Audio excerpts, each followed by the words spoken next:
I'm going to start with an introduction from you, Alexander. If you could tell us kind of who you are and what you do at Viva Lab.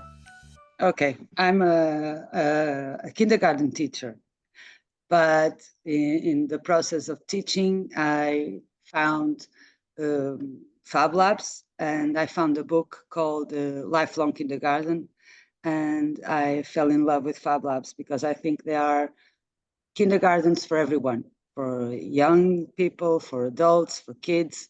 So it's a very creative space because you have lots of things to try and to fail as well. And I think that's very important to learn. And when did you start Fab Labs, or this branch of it? This Fab Lab, we are open, we are 8 years old this September. Nowadays we have almost 400 meters of space, so it's really nice, and we have very different spaces where the kids can go and try different things, and not only kids, we are always have people from different ages, and we really like that because we think that kids are very open-minded, they don't have restrictions, everything is possible, and adults don't. They have a lot of restrictions, but they know how to do some things, they already have knowledge, so together they can go much further, and we think that's amazing as well. So do you run programs throughout the year, not only summer camps? Yeah. Yes, that works. We have Fabricate and Create. Fabricate is for kids from 10 to 15, and Create is for those who have more autonomy, and then they can create their own projects. So let's talk about the summer camp specifically. We started as a summer camp for personal development for kids, so kids could have what they don't have at school. That through making and through connecting with materials and tools, we get to know ourselves very well. We have to deal with a lot of soft skills, frustration, communicating with others, teamwork, going from ideas to concrete things, problem solving. So I think that making is amazing for growing and for being more curious about the world and about things. What ages are you aiming your summer camps at? Now from 7 until 15. Yeah, and they're day camps, just to be clear for anyone watching this. Yes, from 9 to 6.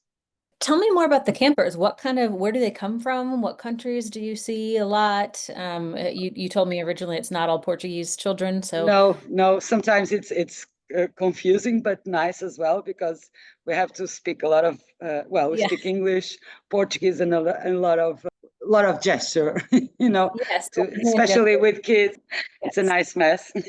Yes. Yes, but from I don't know, Malaysia, Ukraine. Nowadays we have a lot of people from Ukraine, but from the States as well, England, Belgium. What do you find that excites the kids most when they come to one of your camps?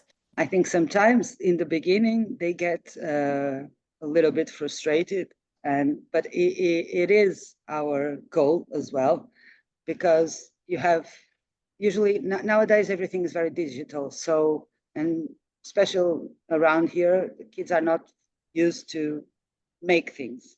Mm-hmm. They are used to make virtual things, or so they think this is boring, or I don't want to do this, or this is peanuts, I will make it really easily. But then that's not the reality, because they are not used to do things. So I would say that the first and especially the second day is the frustration day, but afterwards they start getting confident about making, and they suddenly they want to try everything. So do you have instructors kind of teaching the kids how to use the tools and the difference between what to use them for and what not to use them for?